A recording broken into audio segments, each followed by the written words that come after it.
Welcome to the only patient advocate podcast you'll ever need. In this podcast, you'll learn how to advocate for yourself and your family, and where to turn when if that becomes overwhelming. Now, here's your host, Joyce Schulz-Killian, registered nurse and owner of At Your Request Patient Advocate, LLC. She is your private patient advocate. Here at your request to communicate, educate, and advocate with and for you.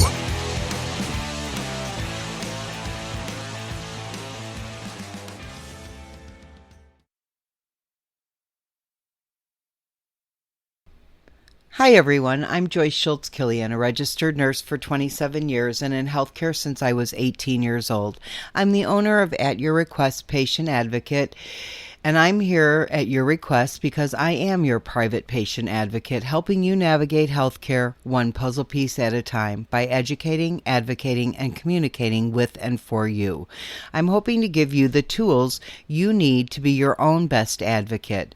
Find me on Facebook at Your Request Patient Advocate, and on Instagram at JSKICURN, and on Twitter at RN Advocate, the number 4, the letter U, so RN Advocate for you. Hit like and subscribe if you like what you hear, and tell a friend. So today we are going to be talking about senior scams. And as we always do, we're going to start with some statistics and some terrifying facts regarding senior scams. The FBI estimates that seniors lose more than $3 billion, yes, billion dollars each year to fraudsters. And this is what gets me. Over 90% of all reported elder abuse is committed by an older person's own family members, most often their adult children, followed by grandchildren, nieces and nephews, and others. It's not just the wealthy seniors either. Many low-income seniors are taken advantage of also. Many of these crimes go unreported, and if they are reported, they're very difficult to prosecute. That doesn't help the senior who may not have time needed to recuperate from this financial devastation. That's true. If you've ever been involved where somebody has stolen your identity or something like that, you know it's not an easy task to take care of. Let's delve into the top senior scams so you know what to watch out for and how to avoid them. There are a lot of top 10 lists out there, but my list is just a little bit longer. So scams current to 2021. Government imposter scams, number one for me, are scams where the person on the other line pretends to be from the IRS, Social Security, Medicare, or some other government agency. They could say you have unpaid taxes due immediately, or that they need to confirm information for a Medicare claim and would like you to clarify your Social Security number, your date of birth, your address. This does not happen. Most correspondence is done via mail. Now, when you are doing a Medicare appeal, you will get a phone call, but that is from Levanta or the agency you're appealing to, and they do announce who they are, and of course you're in an appeal, so you know you're doing it. So this wouldn't be a surprise to you. But if you get a random phone call, it is not Medicare checking up. Correspondence is done via mail, but these con artists have the ability to even change numbers to say things like IRS on your caller ID or Medicare. I've had them come up on my phone, like things that I know or would be expecting a call from, and then it's just fake. So the call is not real. It is not. So don't answer it. Let it go to voicemail. Then you can always call them back. Or block the number if it turns out to be a scam artist. The grandparent scam is number 2. The grandparent scam is so simple and so devious because it uses the older adult's most tangible asset, their heart. Scammers place a call to an older person and say something like, "Hi, Grandma, do you know who this is?" When the unsuspecting grandparent guesses the name of the grandchild the scammer most sounds like, the scammer has established a fake identity without having done any background research. You've just given them all the information they need. Once in, The fake grandchild will ask for money to solve some unexpected financial problem, overdue rent, car repairs, a jail bond possibly, and will beg the grandparent not to tell anyone, especially not the parents. Because scammers ask to be paid via gift cards or money transfer, which don't always require identification to collect, the senior may have no way of ever seeing that money again. Number 3 is Medicare health and insurance scams. Today, these involve COVID testing results, vaccine cards. They can include a recent hospital stay. Every person over 65 qualifies for Medicare, so there is no research for a specific company. They don't have to know if you are with United Healthcare or Blue Cross Blue Shield, because everybody over 65 qualifies for Medicare. So these scammers are looking for your personal information. No one, again, from Medicare or the Public Health Department is going to call you for your information. Do not share your vaccine card information with anyone either. Don't pose with a picture of you and your card on social media so that any of the information on your card can be seen. Keep your information private of where you received your vaccine and your birth date, which is all on the card. Number 4 is computer text scams. A box. You're on your computer and a box pops up and it tells you that your computer is danger and to call the number in the box or to press this link, which is a little link on the computer. That will take you to some malware that is immediately put on your computer and can give you the blue screen of death or something else. These scammers pose as computer tech support and prey on the older person's lack of intelligence regarding computers, telling the senior their computer is not working correctly, saying they need to remote access into the computer to fix the problem. This happened to me and a neighbor probably about at least 15 years ago. We were both at our computers at almost the same time and got the same box pop up, and she clicked and I didn't, and she got sucked into a big virus, and it cost her about $700 at Best Buy to get it fixed.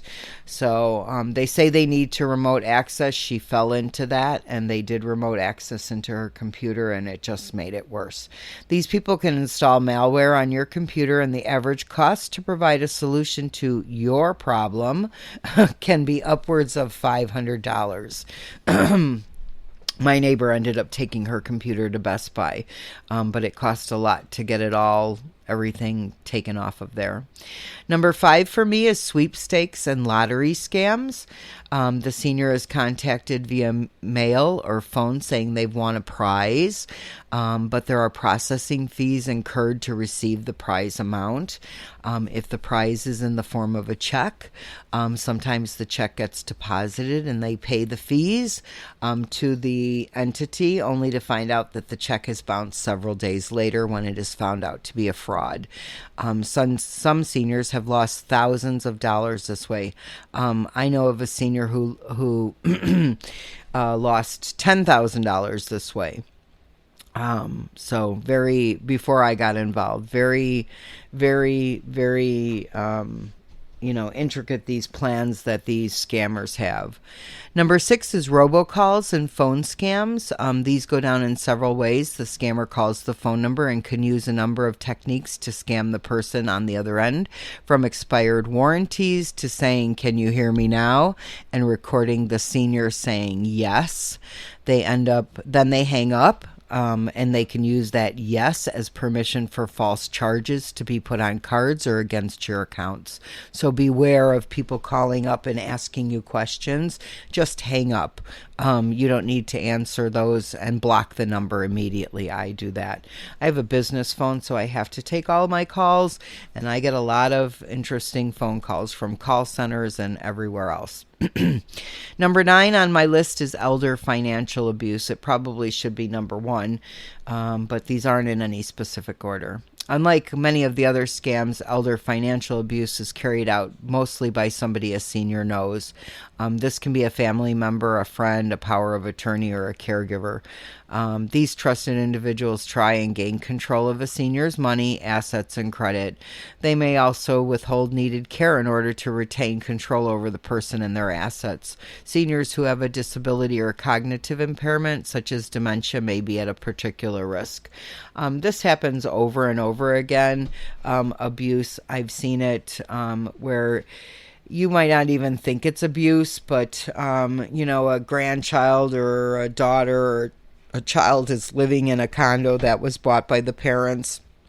The parents can't afford their own primary care to be given. They can't afford caregivers or anything like that, but they're still maintaining a whole second house load. That can be considered financial abuse if that person in that house isn't contributing or isn't working. That can be financial abuse when it takes away from something from somebody else. So, charity scams target a senior's giving nature. They sometimes use current events to raise funds, like the pandemic or hurricanes, or there's Asians Against Abuse, abuse of Asians. So those are targets that might hit close to home. It's okay to give to known trusted sources, but we be wary of scammers asking for gift card payments or immediate money transfers. Beware of people calling on the phone. I get from the sorority of firefighters, and then when you ask something, they hang up. So I know it's really not the sorority of firefighters calling for money. Those are red flags. Something is up. Hang up immediately. Ask for another number to call back. Any reputable company is going to have a number, and they're going to want you to donate. So they're going to be accessible to you. You should be able to check them out online to see what their charity is all about. Number 11, we're going to go back to vaccine card scams, COVID vaccine card scams, because that card has very important information on them, like your date of birth and where you received the vaccine, which could lead to scammers closer, to your private information, which they can use to open accounts or possibly break into accounts you currently have. So don't take pictures with your card visible to place on social media or where others can see. If you want to do something on social media, do one of those outlines around your picture that say I've been vaccinated or something like that. If you're going to take a picture with your card, cover all the pertinent information on the card, because people can zoom in. You just have no idea what scammers will do. They stalk Facebook pages to get names of grandchildren, those tests you take online, asking all these pertinent questions, or pick your cartoon name by the month of your birthday month, the street you were born, whatever. Those are all password initiatives, if you think about it. And these people are online just stalking us. Number 12 is online romance scams. So scammers just aren't on dating sites. They're on grief sites. They're on Facebook groups, prayer sites, social groups like WhatsApp, Google Hangouts, and other social meeting groups for support. They can build a relationship with you and then suddenly hit you up for money. Don't fall for it. That's a senior at their, weakest point, possibly grieving a loved one or something like that. Go to support groups in person. Don't ever give money to people you've never met or don't really know. Don't do that. Run. Look the other way and run. If you have an instinct that this isn't good, turn around and walk away from it. Humans are the only mammals that run towards their fear and don't run away from their fear. All other mammals run away from their fear except for humans. Okay, number 13 is account takeover scams. These are scams where you receive a text message with a link. Some of the texts are regarding your internet not working, Department of Social Security, Medicare, trying to get in touch with you. Click this link and enter your critical information to be connected to a reliable resource. These have been coming from Illinois Department of Unemployment or the Department of Employment Security. People have gotten these. My son got one for his driver's license being expired, which it was, because during the pandemic he could not renew his license, but he did get a driver's license renewal scam on his phone. Thank goodness he snapped a picture of it, sent it to me, and I said, absolutely do not answer that. They know your birthday month. They're taking a guess that maybe your license is due again. You click that and you will be taken to some malware or something else. So don't do it. Don't click any links sent to your cell phone, no matter what it says. No institution or organization should be texting you or asking for your critical information. Now, an exception to that is like sometimes a two verification system will ask you to send you a code to put in. So if you're on your banking website or on some website and that you are familiar with, and it's saying, hey, we need to send you a code to verify it's you, and a code gets sent to your phone, then you know that it's something you're working on. So you can safely probably enter that code and click on there. I always tell people email scams, hover over the email of where it came from. Say they're saying they're from your internet provider or your cable provider, and you click over the email address and it says something totally different at the end, like at RPZ, trottle.com or something. So you know it's not your internet provider. So hover over things, do some investigation before you answer things like that. Always ask to return a phone call. Don't just answer any phone call and start giving out your information. So we have touched on 13 of the largest scams going on in 2021 for seniors. I hope this information helps. Seniors trust. Seniors love their family, especially those grandkids. Seniors want to be generous. They, saved all their lives. They want to give money. I had a client once that he would send Christmas cards to his family members, his grandkids, and he would put cash in them. Well, somebody opened the certified envelope and removed all of the cash from the Christmas cards, put the Christmas cards back in, resealed it, and it was delivered with no money. And he got a very interesting phone call saying, hey, Dad, did you forget to put something in the cards? When he was really taken advantage of. Seniors want to be generous, but take heed and think before you say yes. Literally, think before you say yes on the phone to anyone or anything being offered via email, text message, or some pop-up window that comes up during a regular computer session. You can always call your grandkids back and check out the source. Any reputable organization will give you the number so you can check it out and call back. Banks, etc., also use a two-step verification where they text you a code to put in and you can see it comes from a reputable source. So on that note, I would like to thank all of you for listening. If you like what you hear, please hit like and subscribe and tell your friends. I would like to thank everyone who has helped me take the plunge into this podcast with all my dreams I've had in the past 8 years. Remember, I am your private patient advocate, and I'm here at your request to help you navigate the healthcare system one puzzle piece at a time by educating, advocating, and communicating with and for you. I'm here at your request because I am your private patient advocate. Find me on Facebook at Your Request Patient Advocate, and on Instagram at JSKICURN, and Twitter at RN Advocate for you.